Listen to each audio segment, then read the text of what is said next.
오늘의 일발장전 시작합니다. 일발장전의 두 기둥입니다. 최고의 주식 전문가 두 분 소개합니다. 김영민, 김준호, MBN 골드 매니저와 함께합니다. 안녕하십니까? 반갑습니다. 이순신 장군, 저희가 갑자기 이순신 장군 이야기를 하는 게 뭐 신에게는 12척의 배가 남아 있습니다. 제가 이야기를 갑자기 꺼낸 것은요. 우리의 장에는 아직 한 가지의 희망이 있습니다. 원화 강세입니다.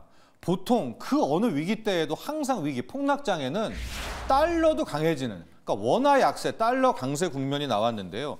지금 모습도 무섭고 매물도 나오고 주가도 폭락하고 뭐 지난주 금요일 날 코스피 3%, 코스닥 3%, 4% 무너졌지만 역외 환율 오히려 떨어졌고요. 지금 달러가 약세가 되고 있어요. 이거 하나에서 좀 희망의 빛을 찾아보도록 할 텐데, 자, 영민 매니저, 준호 매니저, 오늘 또 이번 한 주 아마 많은 트레이딩 전략, 투자 전략, 접근 방법 궁금하실 것 같습니다. 일단 원화 강세에 대한 이야기 한번 여기 희망 좀 이야기해 주시고 오늘은 어떻게 접근해야 될지 한번 좀 두 분 전문가와 함께 의견 들어보도록 하죠. 영민 매니저. 일단 지난주에 갑작스런 이제 아래 공포가 뭐 글로벌 증시를 이제 덮쳤다라고 이제 표현을 해야 될 것 같은데요. 뭐 미국 증시가 이제 급락한 것뿐만 아니라 유럽도 지금 뭐 줄줄이 다 급락을 하고 있고 아시아 증시 특히 지난주 금요일 날 보면 일본이 굉장히 좀 크게 빠졌잖아요. 캐리 트레이드 이제 청산에 대한 이제 우려까지 또 제기가 좀 되면서 일본은 뭐 5%, 6% 지금 급락을 하고 있는 상황인데 사실 이제 미국 경제가 일단은 진짜 침체 상황이냐 이거부터 우리가 좀 따져봐야 될 것 같은데 이제 고용 보고서 이제 발표되고 나서 비농업 부문 신규 고용 숫자가 11만 명대로 떨어졌죠. 물론 이건 뭐 큰 폭으로 하락을 하긴 했어요. 근데 이제 그동안에 사실은 이제 미국이 이제 고용이 워낙 좀 뜨거웠었다가 좀 차갑게 이제 좀 식어가는 속도가 좀 빨라지고 있는 게 아닌가 이제 이런 우려가 나오고 있는 거고. 그다음에 이제 실업률이 이제 문제죠. 4.3%까지 올라갔단 말이에요.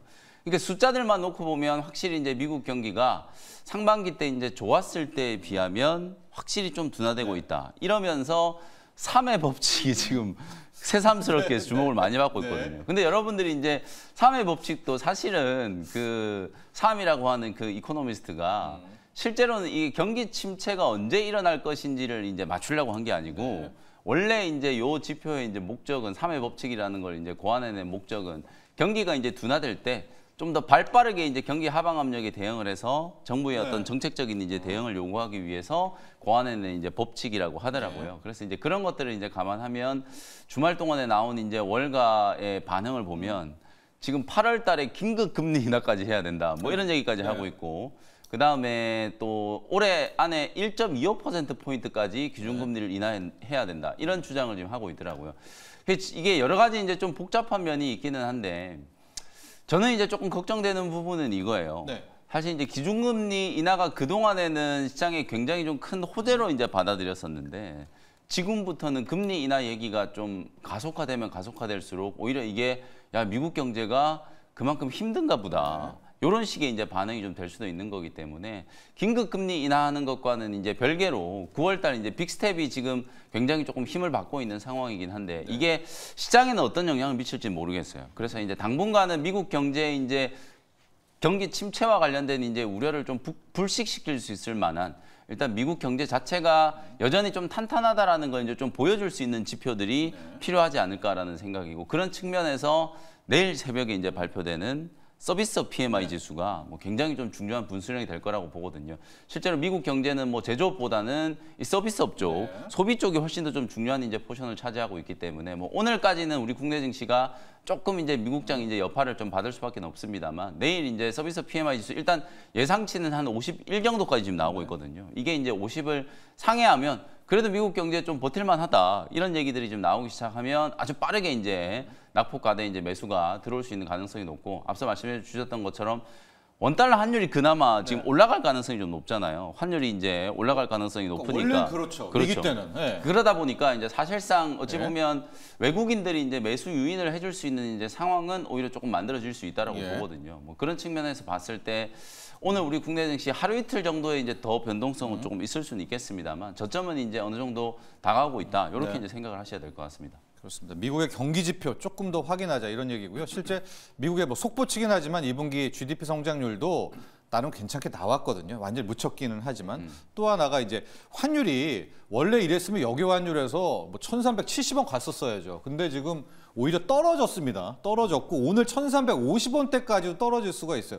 준호면 이제 이거는 위기 때 나오는 모습은 아니잖아요. 맞습니다. 예, 달러가 강해져야 되는데 좀 약해졌어요. 맞아요. 그러니까 사실상 지금 우리가 꽉 봐야 될 지표들을 안 보고 갑자기 진짜 아까 김혜민 매니저 말씀했던 것처럼 샤메의 법칙이 무슨 절대 법칙인 것처럼 시장에서 좀 크게 발작하지 않았나라고 보고 있습니다. 그래서 샤메 법칙이 뭐냐면은 3개월 동안의 어떤 이동평균 실업률이 이전에 12개월에 가장 최저점보다 0.5% 이상 상승하면은 이거는 경기 침체다라고 하는 건데 이 지표가 만들어진 지가 2019년밖에 되지가 않았고요. 뭐 연준의 전 경제학자라고 하는데 그 분 또한 클라우디아 샵 또한 지금은 경기 침체가 아니다. 그리고 이게 3개월 이전부터 실업률이 이제 증가했었어야 되는 건데 3개월 이전에는 고용률이 너무나 좋았잖아요. 그래서 탄탄한 고용과 불과 지난달까지만 하더라도 고용이 너무 좋아서 문제였던 거고 또 이번에 실업률이 또 급증했던 게 또 이제 텍사스의 7월 달에 허리케인 때문에 46만 명이 한 출근을 못했다라고 해요. 그래서 일시적인 실업률이 증가했고 제롬 파월 연준 의장도 지금 이젠 실업률 지금의 증가는 굉장히 지금 저조한 수준이다라고 좀 발언을 했습니다. 그렇다라는 거는 이번에 어떤 이제 뭐 샤메 법칙이 뭐 지금 조건에 충족했다고 하더라도 사실상 이거는 지표라는 게 모든 어떤 상황이 벌어지고 나서 후행적으로 갖다 맞힌 지표들이 굉장히 많아요. 그래서 이 지표 또한 마찬가지고 너무 여기에 우리가 포커싱할 필요는 없다라고 보고 있고 방금 말씀했던 것처럼 여기 환율은 지금 떨어지고 있고 그리고 사실상 이럴 때마다 원래 달러 강세가 좀 지속되는 거잖아요. 진짜 위기죠. 네, 근데 맞습니다. 달러가 지금 안정을 찾고 있는 상태고 GDP 또한 마찬가지로 사실상 마이너스 역성장 2분기 연속 이어져야 사실 경기 침체인 건데 오히려 지금 2.8% 성장률로 보여지면서 GDP도 여전히 탄탄하다라는 것도 지금 경기 침체라고 해석하는 거는 너무 과도한 해석이다라고 좀 보고 있고요. 거기다가 이제 기업들의 실적이 안 좋아야 되는 거잖아요. 근데 기업들의 실적 자체도 너무나 좋다. 그래서 S&P 500에 상장되어 있는 지금 실적 발표한 기업들 중에 78% 이상이 어닝비트가 나왔어요. 시장 예상치를 상회를 했습니다. 그럼 기업들의 실적은 좋고 GDP 성장률은 높아지고 있고 그리고 달러도 안정을 찾고 있다라는 거는 이거는 경기 침체 시그널은 아니다. 그래서 최근에 어떤 빅테크 기업들의 실적 발표와 또 그리고 AI의 어떤 이제 거품론도 좀 불거지고 있는 상황이고 여러 가지 복합적인 악재에서 마치 뭐 샤메 법칙과 실업률이 그동안은 사실 실업률 같은 경우도 배드 뉴스가 굿 뉴스였잖아요. 실업률이 높아야 오히려 증시는 크게 작용했었는데 오히려 갑자기 실업률이 진짜 높게 나와버리니까 마치 시장이 일시적인 발작이 나왔던 건데 2022년도에 시장 하락과는 다르다. 그때는 금리 인상이 언제까지 이어질지 모르는 시점이었던데 지금은 금리 인하를 9월부터 하는데 이게 뭐 B컷이냐 베이비컷이냐 심지어 뭐 자이언트 컷이냐 이런 얘기까지 나와주고 있잖아요. 그래서 오히려 그때랑 다르고 그때의 실적과 GDP는 아예 다른 부분이다 보니까 지금은 이제 일시적인 어떤 시장의 충격과 또 그리고 AI 거품론으로 인해서 차익 매물은 나올 수 있다라고 보더라도 금방 이 위기는 지나가지 않을까 저 보고 있습니다. 아니 이제 이렇게 말씀을 좀 드릴 수 있을 것 같아요. 연준 뭐 위원들도 그렇고 그다음에 이제 월가의 뭐 이코노미스트들 그다음에 이제 뭐 금융기관에 있는 사람들이 바보가 아니에요. 지금 준호 매니저님 얘기하신 걸 다 알고 있잖아요. 그런데도 불구하고 시장이 이제 왜 빠지는지가 이제 중요한 포인트거든요. 우리는 숫자를 보면 미국 경제가 지금 침체다라고 생각을 안 하잖아요. 당연히 직전 분기, 2분기 때 GDP가 2% 중후반까지 이제 성장을 했는데 이걸 이제 침체라고 실제로 이제 보는 사람은 없어요. 근데 갑자기 이제 3회 법칙이 이제 이슈가 되면서 미국 증시가 폭락을 하고 미증시뿐만 아니라 글로벌 증시가 이제 왜 폭락을 하느냐. 그게 이제 핵심이거든요. 즉각적인 이제 월가의 반응을 보면 일단 FOMC 회의, 7월 FOMC 회의가 끝나자마자 제가 이제 이런 말씀을 좀 드렸던 게 사실 월가의 이제 반응은 다음 날 바로 이제 연준이 실기했다 이런 얘기부터 이제 시작해가지고 금리를 왜 내리지 않았는가에 대한 이제 포커스를 좀 맞추고 있는 상황이거든요. 그래서 절대적인 수준의 지금 기준금리가 굉장히 좀 높다라고 생각을 하기 때문에 앞으로 나타날 수 있는 침체 가능성, 고용이 이제 확실히 빠른 속도로 둔화되고 있고 실업률도 이번 달에 당장 안 좋아진 게 아니에요. 지난달 실업률이 4.1%였거든요. 4.1에서 지금 4.3%까지 지금 실업률이 높아지고 있는 단계이기 때문에 월가 특히 이제 금융기관들이 이제 원하는 건 연준의 보다 빠른 이제 금리 인하를 이제 원하는 거다. 그래서 제가 보기에는 지금 주가가 이제 빠지는 걸 이제 차단할 수 있는 건 연준의 뭔가 이제 좀 즉각적인 대응 내지는 금리 인하에 대한 이제 확신 그리고 이제 지금까지 우리가 예상했던 것보다는 훨씬 더 강도 높고 속도가 빠른 이제 금리 인하를 이제 원하는 게 아닌가 저는 이런 생각을 이제 하거든요. 그래서 하락하고 있는 이유는 뭐 여러 가지 이유를 댈 수 있겠습니다만 지금 현재 미국 경제가 실제로 이제 침체라서 하락하는 게 아니라 앞으로 나타날 수 있는 우려에 대한 부분들이 지금 선반영되고 있는 거기 때문에 3회 법칙이 제가 방금 말씀드렸잖아요. 경기 하방에 대응하기 위한 즉각적인 조치를 하기 위해서 만든 법칙이지 언제 하방하느냐를 맞추려고 만든 법칙이 아니다라는 걸 보면은 사실상 이제 미국 행정부라든지 아니면 이제 연준이라든지 어떻게 대응하느냐에 따라서는 시장이 생각보다 훨씬 더 빠르게 반등할 수도 있다는 거, 그걸 여러분들이 조금 유념하시면 좋을 것 같습니다. 자, 준호 매니저도 이제 같은 아까 이야기를 해줬잖아요. 지금 보면 전형적인 진짜 위기, 찐 위기 패턴은 아닌 것이 실제로 미국의 2분기 경제 성장률 2.8% 속보치 나왔습니다. 이거 나오니까 뭐 3분기에 빠질 거다 그러는데 일단 나왔잖아요. 2.8%. 그다음에 원달러 환율 2023년, 2022년 때 보면 주가 이렇게 한 5%, 10% 빠질 때는 무조건 달러 강세입니다. 1,400원도 갔었고요. 그런데 지금 오히려 떨어지고 있고. 그런데 주가가 빠진다라는 것은 우리가 말하는 이제 뭐 계급이 깡패다. 큰 손들이 한번 목리를 지금 부리면서 뭐 금리 더 내려라 아니면은 자기들 물량 받아라 이제 그러니까 이런 상황에서 이제 우리가 대처를 해야 되는 게 굉장히 중요할 것 같거든요. 그래서 오늘 아마 뭐 금요일 날 우리가 1조 3천억을 개인이 샀는데 이걸 뭐 당장 오늘 살려줄 것 같지는 않고 이번 한 주를 어떻게 좀 접근을 할까요? 나의 가지고 실탄이 있다면. 일단은 지금 이제 아무래도 차익 매물이 좀 세게 출회되고 있는 섹터가 이제 AI 섹터. 그래서 뭐 뉴욕 증시에서도 마찬가지로 이제 AI 또 빅테크 기업들 중심으로 좀 하락이 좀 크게 나와주고 있는 상황이다 보니까 그 네포트의 어떤 이제 비중 자체가 이제 AI 쪽에 좀 많이 있다라고 하면 좀 일부 좀 덜어낼 필요가 있지 않을까. 그래서 좀 시장에 한번 크게 출렁거리고 나서는 항상 시장의 패턴이 좀 바뀌어버리는 경우가 굉장히 많잖아요. 그래서 AI의 지금 이제 거품론이 지금 불거지고 있는 상태에서 굳이 이제 지금 막 정면 승부를 하기보다는 오히려 약간은 지금 시장에서 좀 비껴나갈 수 있는, 그러니까 시장의 좀 상관계수가 다소 좀 낮은 섹터로도 비중을 좀 채워놔야 이 시장의 좀 변동성을 좀 감내하지 않을까 좀 보고 있습니다. 그래서 뭐 대표적인 섹터가 이미 좀 매를 맞은 섹터, 제가 지난번에 김영희 매니저와 같이 또 언급했던 뭐 2차전지 섹터라든지 또 바이오 섹터라든지 아니면 진짜 미 대선에 같이 교집합이 될 수 있는 수혜 섹터들도 오히려 시장에 좀 이젠 약간 비껴나갈 수 있는 대안이 될 수 있는 피난처가 되지 않을까 좀 보고 있고요. 그리고 AI 섹터 안에서도 정말 실질적인 수혜를 받을 수 있는 섹터. 그러니까 뭐 예를 들어서 뭐 HBM 하면은 뭐 예를 들어 한미반도체, PSK홀딩스, 뭐 이수페타시스 같은 종목들인데 그 외에 뭐 7등주, 8등주, 9등주, 10등주를 갖고 있는 분들은 좀 과감하게 좀 교체를 해야 되는 시기가 아닌가 좀 보고 있습니다. 그래서 왜냐하면은 그 종목들도 지금 고점 대비 40%까지 하락이 나와줬고 그리고 또 아까 말씀드렸던 8등주, 9등주, 10등주도 고점 대비 거의 40에서 50% 가까운 하락이 나와준 상태이다 보니까 그럼 안정을 찾고 엔비디아부터 시작해서 본격적인 반등이 나왔을 때 어떤 섹터와 어떤 종목이 먼저 회복을 할 건지에 대한 생각을 잘 하셔야 되고 그랬을 때 가장 큰 수혜를 받을 수 있는 한미나 이수나 아까 말씀드렸던 뭐 이오테크니스 같은 종목들로 교체를 해놓고 선택과 집중을 해놔야 그래야 본격적인 시장 안정과 회복에도 수혜를 받지 않을까 좀 보고 있습니다. 그렇습니다. 이번 한 주 너무나 급하게 추격하지는 마시고요. AI도 좁히고 그렇죠. 맞습니다. 완전 1등주만으로 좁히고 그동안에 좀 소외됐던 뭐 2차 전지주라든가 뭐 미래를 만져맞았던 그쪽 한번 보시고 그리고 이제 세 번째가 경기 방어주들. 통신 쪽 요즘에 외국인들 막 슬슬 가가지고 올리고 있거든요. 경기 방어로 이번 한 주 좀 가고 아마 외국인들이 수요일쯤에는 패를 진짜 보여줄 것 같습니다. 뭐 오늘 내일은 팔더라도 그때 한번 외국인들을 쫓아가는 새로운 한번 외국인들의 발자국을 뒤쫓아가는 그런 전략으로 이번 한 주 한번 도전해 보시라 이렇게 조언을 해주셨습니다.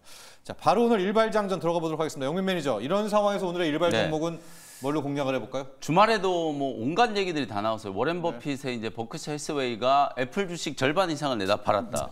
그 다음에 또 엔비디아도 블랙웰 이제 설계 결함 이슈가 또 나오면서 3개월 이상 또 생산이 차질이 좀 될 수도 있다. 이런 노이즈들이 이제 반영이 좀 되기까지 일단 우리 국내 증시가 오늘 이제 먼저 출발을 한다는 게 상당히 좀 어려울 수밖에 없는 상황이고 저는 주 초반에 분명히 이제 저점 시도는 나올 거라고 보거든요. 왜냐하면 내일 이제 서비스 PMI 지수가 제가 방금 말씀드렸던 것처럼 50을 이제 상회하면 경기 침체에 대한 우려 자체가 이제 너무 좀 과도하게 반영됐다. 이런 인식이 이제 생길 거기 때문에 이제 반등이 충분히 이제 주 초반에 저점을 좀 잡고 기술적인 반등 시도는 나타날 수 있다라고 보고 뭐 그런 측면에서 오늘 이제 우리 국내 증시가 어디에 이제 좀 비빌 언덕을 좀 만들어야 될 것인가가 좀 중요할 것 같아요. 그래서 오늘 뭐 일단 제약바이오 업종이 사실 이런 논란에서 좀 자유로울 수 있는 업종이고 네. 뭐 제약바이오는 아시다시피 이제 경기에도 좀 덜 민감한 업종이기도 하고 앞으로 이제 금리 인하의 속도와 강도가 더 강해질 수 있는 가능성이 지금 점차 높아지고 있잖아요. 네. 이제 그런 측면을 봤을 때 대표적인 이제 또 수혜 업종으로 제약바이오 업종을 또 꼽을 수밖에 없을 것 같아서 오늘 저는 이제 오스코텍이라는 종목을 소개를 좀 해드리도록 하겠습니다.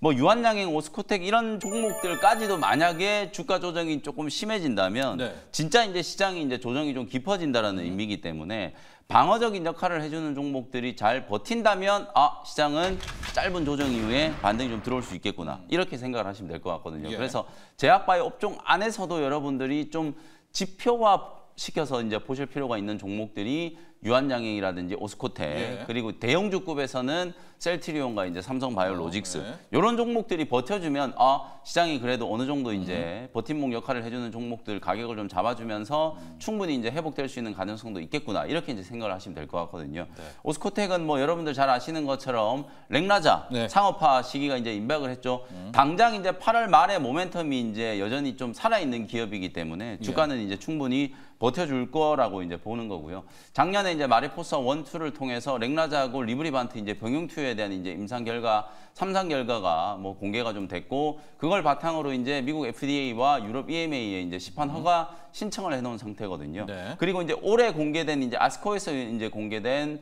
어찌 보면 팔로마 3라고 하는 임상의 네. 결과. 이거는 이제 렉나자하고 리브리반트 이제 SC 제형의 이제 임상 결과까지 나왔는데 저는 8월 달에 이제 공개되는 미국 FDA의 이제 시판 허가 결과가 끝이 아니라 이제 시작이라고 보는 거죠. 요즘에 우리나라 이제 제약바이오 기업들도 결국은 돈 버는 제약바이오 기업들 예전처럼 그냥 단순히 기술 이전만 하고 무슨 특허 취득했고 이런 네. 것 때문에 주가 상한가 가고 이런 게 요즘에는 잘 통하지 않거든요. 아무리 이제 기술 이전을 한다라고 하더라도 그에 따른 이제 상업화의 가치가 얼마나 이제 시장이 좀 신뢰할 수 있느냐에 따라서 기업 가치가 이제 결정되는 거고 요즘에 이제 잘 나가는 알테오젠이라든지 뭐 삼천당 제약이라든지 펩트론 이런 기업들이 모두 다 단순히 이제 기술 이전 재료로만 이제 움직이는 게 아니라 기술 이전을 통해서 향후에 그 파이프라인에 시판이 이제 가능해지고 상업화에 성공을 했을 때 로얄티까지 이제 수령할 수 있는 이제 그런 구도로 제약바이오 종목들을 이제 보는 시각 자체가 많이 좀 달라졌기 때문에 철저하게 이제 돈을 벌 수 있는 기업들 중심으로 접근을 해야 된다는 생각이고요. 뭐 그런 관점에서 봤을 때 오스코텍 같은 기업들, 유한양행 같은 기업들이 당연히 이제 시장에 좀 주목을 받을 가능성도 높고 시장 전체가 좀 흔들린다라고 하더라도 이런 기업들은 좀 버텨줄 수 있는 가능성이 좀 높지 않을까라는 거고요. 가격 전략을 이제 전체적으로 이제 차트를 좀 보면서 유한양행하고 좀 비교를 좀 해드려 볼게요. 유한양행도 사실 지난주까지는 괜찮았는데 주 후반 되면서 이제 유한양행 주가도 좀 크게 좀 흔들리는 이제 그런 모습이 나타났거든요. 전체적으로 보면 이제 고점 대비해서 한 10% 이제 조정을 좀 받은 상태고 오스코텍도 차트는 거의 뭐 비슷한 수준이라고 보시면 될 것 같아요. 시장이 흔들린 거에 비하면 뭐 이 종목들은 굉장히 좀 잘 버틴 거라고 이제 보시면 될 것 같고 그게 이제 상업화에 대한 이제 모멘텀이 여전히 좀 살아 있기 때문이다. 이렇게 이제 생각을 하시면 될 것 같습니다. 오늘 전체적으로 이제 시장이 조금 하락 출발하게 된다면 4만 원 아래에서 이제 눌림목 좀 접근을 한다라고 생각하시면서 기준을 4만 원 정도를 이제 정해드릴 테니까 4만 원 밑에서 분할 매수 관점으로 대응을 한번 해보시면 될 것 같고요. 1차 목표 가격은 48,000원 정도, 이 자리에서 한 20% 정도. 아무래도 이제 8월 말 이벤트가 이제 다가오고 있는 상황이기 때문에 이벤트가 또 임박하면 약간 또 세론이 될 수 있는 가능성도 좀 있어요. 근데 이제 세론이 일시적으로 된다라고 하더라도 제가 말씀드렸던 것처럼 팔로마 3에 대한 또 기대감이 좀 살아 있거든요. 리브리반트 SC 제형으로 이제 또 병용 투여한 거에 대한 것도 유럽과 미국 FDA에서 똑같이 또 시판 허가가 될 거기 때문에 저는 상업화의 성공의 기준은 팔로마 3 요걸 이제 기준으로 본다라고 생각을 좀 하거든요. 그래서 이벤트 때문에 좀 세론이 된다라고 하더라도 그때가 또 단기적으로는 매수할 수 있는 기회가 될 수 있다. 이렇게 말씀을 좀 드리고요. 목표가 48,000원, 손절가는 35,000원 정도로 가격 전략 참고하시면 되겠습니다. 네, 영민 매니저 오늘의 일발 종목 오스코텍입니다. 오스코텍은 유한양행과 짝꿍이고요. 여러분도 잘 아시는 바로 레이저 티닙, 렉나자입니다. 렉나자가 한 8월 마지막 주 정도 되는 것 같아요. 이제 미국과 유럽에서 시판 허가, 판매 허가가 결정이 납니다. 폐암 관련한, 비소세포 폐암 관련해서 참 많은 분들에게 희망을 주기도 하는 또 그런 신약입니다. 그런데 이제 영민 매니저가 또 우리 국장 특성상 세론에 또 이게 있기 때문에 일단 가게 되면은 전략은 쫓아가다가 한번 쉬게 되는 이런 전략을 접근을 하시고요. 최근에 바이오도 좁혀야 되니까 이렇게 완전하게 생자의 재료가 있는 또 오스코텍 또 유한양이. 예, 유한양이 네. 한번 집중을 해 보시라. 최근에 얻어맞은 거는 이게 프로그램 매도가 나오니까 맞습니다. 선물 매도로 일단 네, 맞은 거예요. 네, 맞은 거지만 오늘 한번 또 보시면 좋을 것 같고. 자, 확실한 재료에 오스코텍이 있다면 여기에 맞서는 저는 좀 종목은요? 먼저 좀 두들겨 맞은 종목 한번 가져와 봤습니다. 예. AI 의료 쪽에서 지난번에 뷰노 말씀드렸는데 예. 오늘은 JLK를 한번 좀 붙여보도록 JLK. 할게요. 뇌졸중 관련된 솔루션을 좀 공급하고 네. 있는 기업이고 일단 이제 유증을 최근에 했어요. 네. 유증하자마자 480억 정도의 유증을 했고 운영 자금이라든지 또는 이제 앞으로 미국 시장 진출의 어떤 이제 자금을 마련하기 위해서 했는데 예. 이틀 뒤에 이제 외신에서 또 이제 JLK의 어떤 기업 가치가 8배 이상은 평가를 받아야 한다는 소식이 나와주면서 이틀 뒤에 기적적으로 상한가를 들어갔습니다. 예. 그래서 AI 의료 쪽은 앞으로도 뭐 트럼프 전 대통령도 AI와 또 그리고 또 이제 바이오 쪽에 또 이제 무지막지한 또 이제 보조금을 살포하겠다라는 발언이 나가기도 했고요. 결국 AI 반도체에서 조금 빠져나간 수급이 AI 의료 쪽으로 갈 수 있다고 좀 보고 있는데 네. JLK 같은 경우는 특히 이 뇌졸중 영상 진단 기기가 지금 경쟁사의 이제 래피드 AI와 또 그리고 비즈 AI가 있는데요. 비즈 AI와 래피드 AI보다 기술적 우위에 있다라는 평가를 받고 있어요. 근데 비즈 AI가 시가총액이 지금 이제 뭐 1조 6천억 정도가 되고요. 그리고 또 이제 래피드 AI가 1조 정도가 됩니다. 근데 그럼에도 불구하고 JLK의 지금 시가총액이 2천억 수준이다 보니까 기업 가치가 8배 이상의 평가를 받을 수 있다라는 전망인데 올해 하반기에 또 이제 FDA의 뇌졸중 솔루션을 5개, 내년에는 6개를 이제 FDA 승인을 앞두고 있는 시점이다 보니까 승인되고 미국 시장에 진출한다고 했을 때 기업 가치가 다시 한번 폭발적으로 좀 성장할 수밖에 없다라는 관점에서 한번 JLK를 탑픽으로 한번 붙여보도록 하겠습니다. 네, 오스코텍에 붙이는 JLK를 이제 살펴봤고요. 이쁜 봉장님은 금리 인하 기다리면서 제약바이오 조금씩 매수. 아마 이제 빅컷 이야기가 나오고 8월에 긴급 연준 소집. 근데 차라리 8월에 긴급 소집하는 것보다는 네. 예, 9월에 뭐 하는 것이 이제 오히려 주식에는 좋다 이런 말씀 좀 드리고요. 주식 소집하면은 맞아요. 오히려 더 불안감이 커질 안 수 돼요. 있어요. 예, 네. 예. 주식 대박님이 아무리 찾아봐도 오늘은 전쟁주밖에 없네요. 여기 짧게 한번 코멘트 받아볼까요? 오늘입니다. 8월 5일 이란이 이스라엘 이제 보복 공격을 한다라고 하는데, 근데 이것도 앞서 말해 우리가 원달러 환율이 이 오히려 역설적으로 떨어지면서 환율, 원화 그렇죠. 강세를 했잖아요. 중동 리스크인데 국제 유가가 떨어져요. 이게 뭔가 좀 그렇거든요. 방산주와 함께 네. 오늘의 이 전쟁 이슈도 한번 해봐야 되겠죠. 오늘 저는 차라리 이제 유가가 급등을 해버렸다면 예. 사실 이제 이게 지정 리스크 때문이다 이렇게 볼 수 예. 있을 것 같은데 이제 유가라는 건 지정학적 리스크뿐만 아니라 근본적으로는 수요 공급의 원리에 따라서 이제 움직이잖아요. 근데 이제 지정학적 리스크가 이제 불거졌는데도 불구하고 유가가 하락한다는 건 그만큼 지금 미국 시장에 침체에 대한 우려가 지난주 후반부터 네. 좀 강했다는 거예요. 그것 때문에 경기 침체가 오면 원유에 대한 수요가 줄어드니까 이제 유가가 이제 떨어지는 이런 이제 구도가 만들어진 거거든요. 그래서 전체적으로 이제 방산주들도 너무 이제 테마성의 종목들, 네. 실제로 좀 미국도 지금 뭐 전투력을 막 증강을 하고 뭘 군함도 보내고 다 전투기도 보냈어요. 보내고 군함도 네. 보내고 막 이런다라고 네. 하는데 만약에 이제 요 리스크를 제대로 이제 봉합을 못하면 네. 사실 바이든 행정부 자체가 이제 정권 연장하는 것도 힘들 수도 있어요. 뭐 이란 문제도 하나 제대로 이제 컨트롤 못하고 이스라엘 지금 네타냐후 총리하고 바이든 대통령하고 막 티격태격하는 모습까지 네. 다 공개가 좀 됐잖아요. 그래서 대선에도 상당히 좀 중요한 영향을 좀 미칠 거기 때문에 사태를 좀 최소화하는 뭐 이란이 당연히 보복 공격을 할 것 같긴 한데 네. 지난번처럼 좀 국지적으로 이렇게 이제 공격을 네. 좀 한다라고 하면 오히려 좀 빠르게 해소될 수 있는 가능성이 있거든요. 그래서 너무 이 테마에 또 집착하다 보면 이게 맞아요. 다른 종목들이야 들고 있으면 올라갈 수 있는 가능성이 네. 있는데 이런 종목들은 한번 그냥 쭉 올랐다가 그냥 급락해 버리면은 언제 이제 살아날지 또 기약할 수가 없기 때문에 방산주를 보더라도 우리가 이제 이미 익히 잘 알고 있는 예. 현대로템, 하나 에어로스페이스, LIG 넥스원 이렇게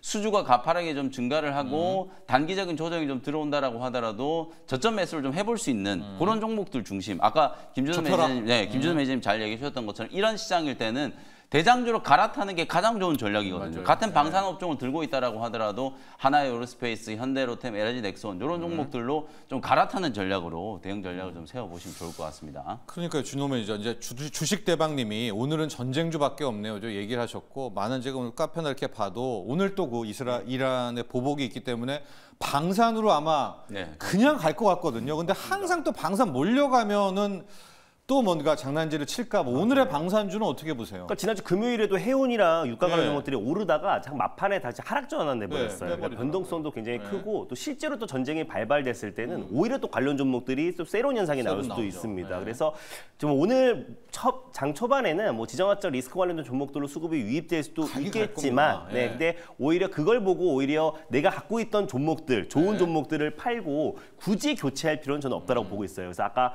말씀했던 것처럼 어차피 방산 쪽으로 가려면은 현대로템, LI넥스원, 하나에어로스페이스 같은 가장 핵심 종목들로 들어가되 지금 이제 중동발 전쟁 리스크로 테마적으로 올라가는 종목들로 잘못 들어가면은 지금 혹될래다 혹을 더 붙여버리는 경우가 될 수가 있어요. 그래서 오히려 내가 그 전부터 들고 있지 않았던 상 오늘 처음으로 신규로 진입하는 거는 좀 리스크가 좀 커질 수 있다는 것까지 염두에 두시고 대응하셨으면 좋겠습니다. 네. 당장 오늘 국제유가가 10% 폭등할 수는 있겠지만은요. 국제유가를 저렇게 눌러놨다면은 이게 중동 리스크도 물론 중장기적으로는 리스크겠지만은 이게 막 오늘의 찐 위기다. 글쎄요. 한번 이것도 체크를 해 보시고요. 영민 매니저 리뷰 갈게요. 파마 리서치 볼까요? 네네. 네. 뭐 결국 이제 믿을 건 실적밖에 없다. 이제 장이 많이 흔들릴 때마다 이제 그런 얘기 많이 하는데 우리가 파마 리서치 이제 뭐 리주란, 콘주란 말씀드리면서 실적 성장세가 훨씬 더 좀 가팔라지고 있고 특히 해외 수출에 대한 이제 모멘텀이 좀 살아 있어요. 근데 이제 결국은 지금 뭐 모든 게 다 지금 미국의 경기 침체에 대한 우려로 다 블랙홀처럼 이제 빨아들이고 있는 상황이어서 만약에 진짜 미국 경제가 이제 침체라고 하면 그동안 상반기 내내 우리가 이제 봤던 전제들이 다 무너지는 거예요. 왜냐하면 화장품도 미국 수출하는 기업들이 좋고 방산도 미국 수출하는 게 좋고 다 미국 수출하는 기업들이 좋다고 그랬는데 미국 경기가 이제 침체가 온다 이래버리면은 사실은 다른 모든 종목들도 다 뭐 수출주들이 별로 좋을 게 없다 이런 얘기가 좀 돼버릴 수 있거든요. 그래서 가장 중요한 건 이제 매크로 미국 경제가 진짜 침체에 빠진 건 아니다라는 걸 이제 우리가 확인하는 게 좀 중요하고요. 그런 측면에서 봤을 때 파마 리서치 같은 이제 이런 기업들은 좀 버팀목 역할, 수출처가 다변화되고 있는 게 가장 큰 장점이라고 이제 볼 수 있기 때문에 오히려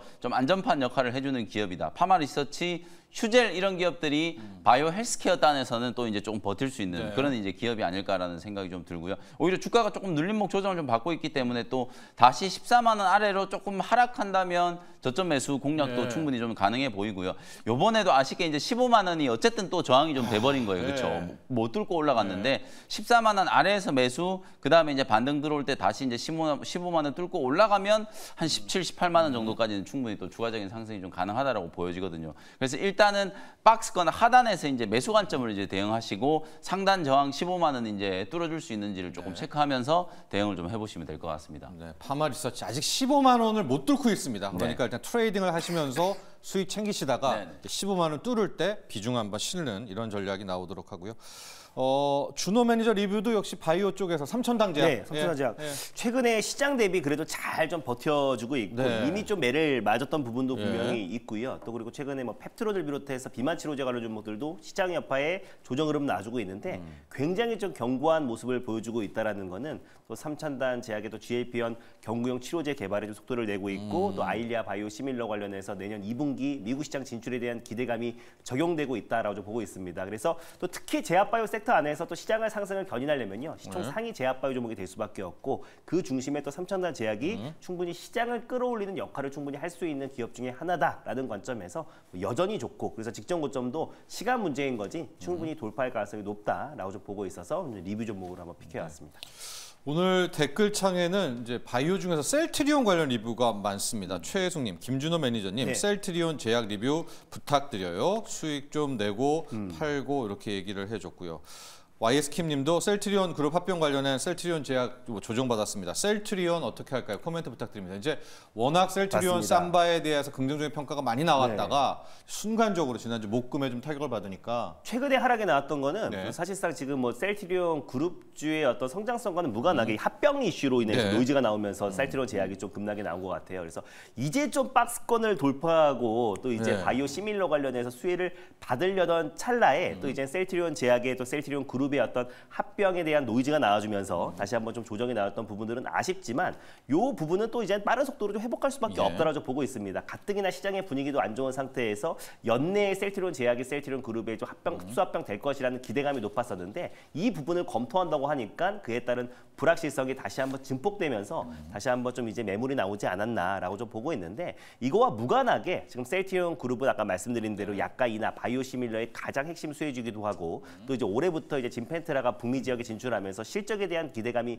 가장 높은 바이오 기업이다 보니까 중장기적으로 여전히 좋다. 다만 이제 단기 어떤 쏟아기는 피해갈 수 없는 부분인데 오히려 이 부분은 또 이제 빠른 속도로도 안정을 찾지 않을까 좀 보고 있습니다. 네. 자, 그리고 이번에는 본인의 포트 중에서 이 종목은 좀 아쉽다. 이 종목 한번 다시 밀어보고 싶다 하는 종목들 보도록 하겠습니다. 영민 매니저는 어떤 종목? 저는 제 포트 종목 중에 ABL 바이오. ABL 바이오. 오늘은 또 제약 바이오 종목들 쪽에서 좀 비비런적으로 좀 찾을 수밖에 없다라는 생각이고요. ABL 바이오도 주가가 잘 올라가고 있다가 지난주에 이제 말씀해 주셨던 것처럼 특히 이제 주가가 이제 고점을 좀 치고 올라가던 종목들 쪽에서 차익 실현이 이제 급격하게 나왔었죠. 그 당시에 이제 업종별로 이제 순환매가 굉장히 좀 빠르게 이제 전개가 좀 되면서 고점을 친 종목들 중심으로 이제 차익 실현 물량들이 조금 나오는 그런 모습이었는데 ABL 바이오도 32,350원까지 이제 50일 신고가를 한번 뚫었다가 그때 차익 매물을 맞으면서 주가 확 눌려버렸거든요. 그래서 다시 28,000원 이제 눌림목 조정을 받았던 7월 달에 이제 저점 정도 수준이 27,000, 8,000원 정도 이제 구간이기 때문에 또 매수를 한번 해볼 수 있는 자리가 왔다. 아까도 제가 말씀드렸다시피 결국 제약바이오 기업들은 뭐 ABL 바이오라든지 아까 말씀드린 오스코텍 이런 종목들이 좀 버텨줘야 다른 이제 소형주들도 같이 이제 좀 버틸 수 있다라고 이제 보여지기 때문에 적어도 뭐 ABL 바이오 정도는 한 27,000~28,000원 정도 요 구간에서는 오히려 매수 관점으로 좀 대응을 할 필요가 있지 않을까 뭐 그런 관점에서 저는 ABL 바이오를 한번 픽을 좀 해봤습니다. BBB 셔틀 그렇죠? ABL 바이오 또 그랩바디 갖고 있는 기술 플랫폼 기업이고요. 준호 매니저는 본인의 포트 중에서 저는 ST팜 한번 해볼게요. 또 바이오? CDMO 쪽에서 좀 최근에 시장 여파로 좀 조정 흐름이 나와주긴 했는데 그래도 시장 대비 굉장히 견고한 모습을 보여줬던 게 결국 ST팜이 아니었나라고 좀 보고 있고 또 최근에 또 이제 올리고 핵산을 또 미국의 바이오테크 기업의 공급이 본격적으로 시작됐다라는 점만 봐도 결국에 지금 우시 바이오로직스를 대체할 수 있는 국내 유일한 기업은 ST팜밖에 없다라는 관점에서 오히려 이 조정을 이용해서 조금씩 물량을 모아가야 될 때가 아닌가라는 관점에서 ST팜을 한번 꼽아보도록 하겠습니다. 네, ST팜이고요. 댓글 중에서 아마 이제 그 블랙웰 관련한 댓글도 좀 온 것 같아요. 호기님이 블랙웰 설계 결함 3개월 지연 당일날 뭐 폭락했어요 이런 것 같고요. 그렇게 되니까 기본기님이 엔비디아 측에서 루머라고 이야기 나온 것 같아요. 뭐 이렇게 지금 나오고 있고요. 아마 이제 뭐 악재는 항상 겹치잖아요. 블랙웰 결함 이익이 나오면서 결과적으로 많이들 또 오늘 걱정도 하시고 하이닉스, 삼위반도체, HBM 관련주도 어떻게 되는지 걱정들이 있으신 것 같습니다. 이 엔비디아 쪽과 함께 AI 반도체 쪽 어떻게 오늘 접근을 해야 될까요? 나올 악재는 이제 진짜 지난주에 뭐 다 나온 것 같아요. 이제 하반기 때 엔비디아 실적 발표 이제 8월 말 8월 28일이죠. 미국 현지 시간으로 엔비디아 이제 2분기 실적 발표하고 블랙웰 이게 이제 그나마 엔비디아 주가를 들어올릴 수 있는 이제 모멘텀이 될 거다라고 했는데 지난 주말에 8월 3일 날 이제 미국에 이제 나온 거거든요. 실제로 제가 볼 때는 뭐 요 이슈가 엔비디아 이제 지난주 주가 하락에 이미 어느 정도는 이제 반영이 좀 된 걸로 보여져요. 실제로 마이크로소프트 쪽에 이제 공급했던 샘플 쪽에서 이제 오류가 좀 발견이 좀 되면서 분명히 이제 문제는 좀 있었던 것 같긴 해요. 근데 이제 B200보다는 저는 이제 GB200 쪽에 문제가 좀 있었던 게 아닌가. 이게 두 개를 이제 갖다 붙여서 만드는 거 있잖아요. 슈퍼 이제 AI 칩을 이제 만들 때 나타나는 이제 설계 결함이 아닐까라고 이제 추정을 하는 거. 이게 지금 엔비디아 쪽에서는 공식적으로 뭐 결함이 있다 없다 확실하게 지금 얘기를 한 건 아니기 때문에 보도를 나온 것만 가지고 이제 추정을 좀 해야 되는 상황이거든요. 그래서 실제로 지난주에 이제 엔비디아 주가 이제 하락 그리고 TSMC도 주가가 굉장히 좀 깊게 하락이 좀 들어왔었거든요. 그런 부분에 대한 어느 정도 이제 악재는 선반영이 좀 됐다라고 이제 보여지고요. 다만 이게 결국은 주식 투자는 이제 심리잖아요, 심리. 맞습니다. 오늘도 뭐 이 뉴스 때문에 또 애플 주식 팔았다는 거 이것도 사실 테크 기업들한테는 썩 좋은 뉴스는 아니거든요. 그래서 오늘도 이런 식의 이제 조정이 좀 들어올 수도 있을 것 같은데 반도체도 마찬가지예요. 아까 계속 말씀드렸던 것처럼 전체 시장 여파로 종목들이 흔들릴 수는 있어도 결국 SK 하이닉스와 그다음에 한미 반도체 그리고 그 아랫단에 있는 소부장 종목들 엔비디아가 설계 결함이 있다라고 하더라도 이거는 엔비디아와 TSMC의 이제 당장의 이제 기술적인 문제지 HBM의 이제 기술 결함 때문은 아니거든요. 예. 그리고 이제 올해 뭐 B200 본격적으로 이제 어차피 출시되는 게 4분기 정도 이제 수준이라고 예상을 했었고 그 외에 나머지 이제 HBM 이제 공급하는 것과 관련해서는 큰 차이가 없기 때문에 국내 이제 반도체 생태계는 오히려 요 이슈에서는 조금 이제 비교적 좀 자유로울 수 있다라고 예. 보거든요. 그런 측면에서 봤을 때는 SK 하이닉스라든지 한미반도체 그리고 뭐 PSK 홀딩스, 테크윙 요런 이제 대장주들 종목들 쪽으로 선택과 집중을 좀 해가지고 하락 여파가 좀 있다라고 하더라도 대장주를 좀 갈아타 놓고 반도체 업종이 이제 살아날 때 수익률 만회를 하는 그런 전략으로 이제 대응을 좀 해보시면 좋을 것 같습니다. 좋습니다. 준호 매니저도 AI 반도체 관련, HBM 관련주들 걱정들 많으신 것 같거든요. 네. 투자 전략 이야기해 주시면서 자연스럽게 일발 장전으로 예. 넘어가 보도록 하겠습니다.